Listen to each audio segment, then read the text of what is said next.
And as you know, South Yorkshire North Midlands have taken one heck of a battering during the last 2 days.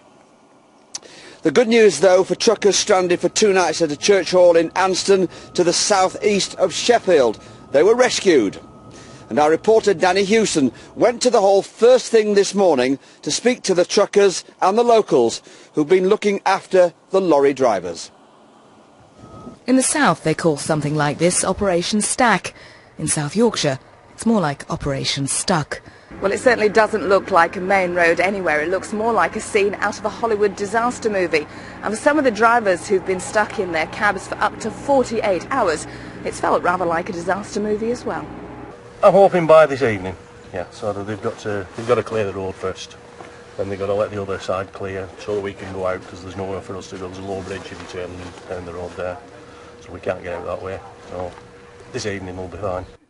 The frustration is beginning to show. Many drivers have been forced to spend the last couple of nights in their cabs. For those not equipped to deal with the cold, the villagers of South Anston have turned the church hall into a makeshift dormitory.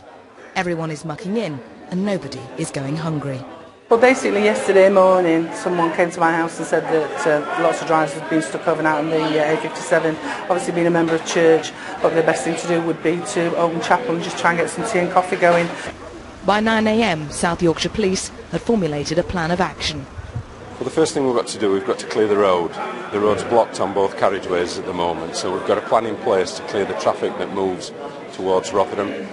It was a mammoth task, a sort of lorry jigsaw hampered by the constant flurries of further snow. Many have criticised the council, but they insist they did everything possible to keep this major artery running when the snow began on Tuesday. It's organised chaos, I think, is the best way of describing it.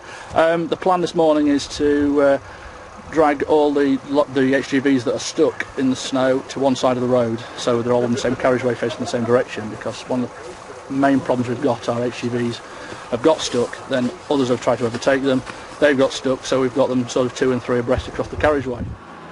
After hours of careful shifting, ploughing and gritting, local farmers are brought in to finish the job, pulling the massive juggernauts from their frozen lots and back into service.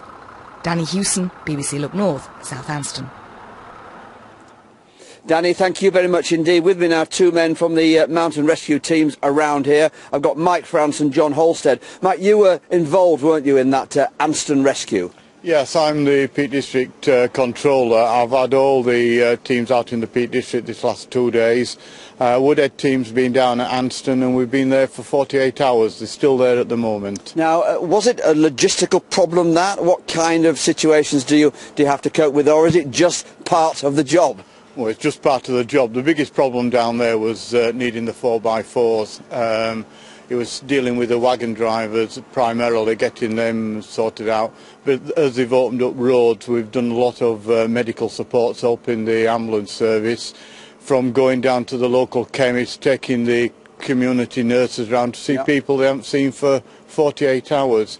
I know, John, that you're involved with the Woodhead Pass team, but there's some advice to be given, really, isn't there, about people even on roads, because grit actually doesn't work, does it, at a certain temperature? Can you tell us more about that? Yeah, below a certain temperature the grit just won't work. The roads freeze up and the grit becomes ineffective. So motorists really need to take care. Even though the roads have been gritted, still be aware of black ice, etc. Someone told me about diesel was a problem as well. It froze at -11, but it's not quite as bad, that situation, isn't it? Is it? No, it's not. In years gone by, they put a wax substance in the diesel, which now stops it from freezing. So, generally speaking, in modern cars, that's not a problem. Now, you guys do the business all the time.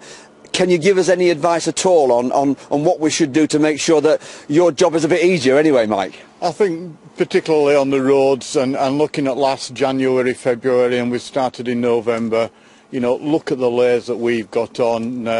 You need to make sure you've got plenty of clothing on. We keep going on about put the blanket in the car, take a hot flask. A car with no engine is like sat in a fridge. Okay. Understood that. Can I give you some advice? Wear a hat.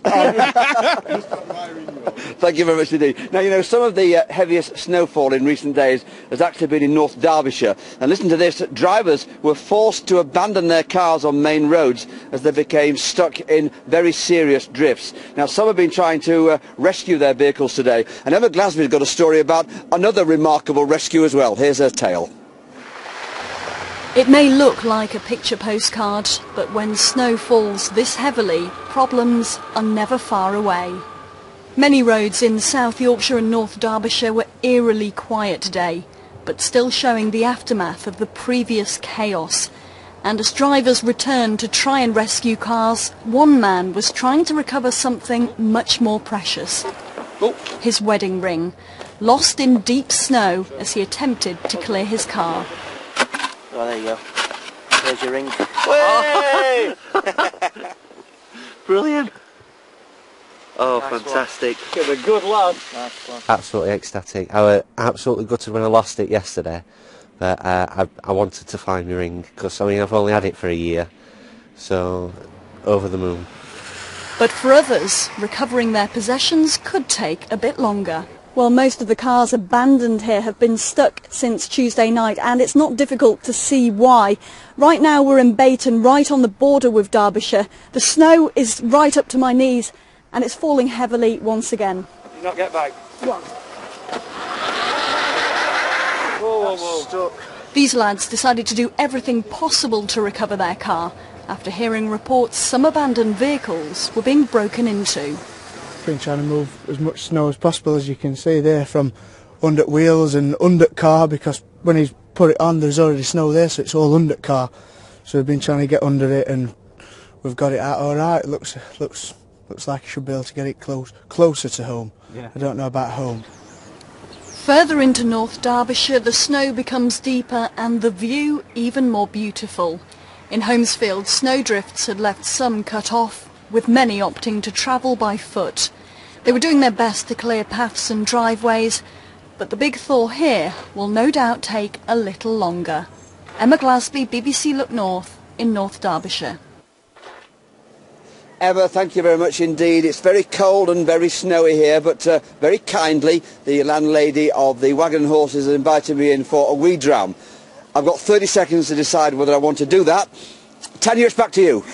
I think I know what you're going to do. We're glad to see you well wrapped up with the hat though, Harry. You go and have a wee dram. There'll be more on the snow at the end of the programme, your pictures, and we'll be trying to contact the occupants of the Moors pub that's been cut off for 6 days. But first, the rest of the day's news.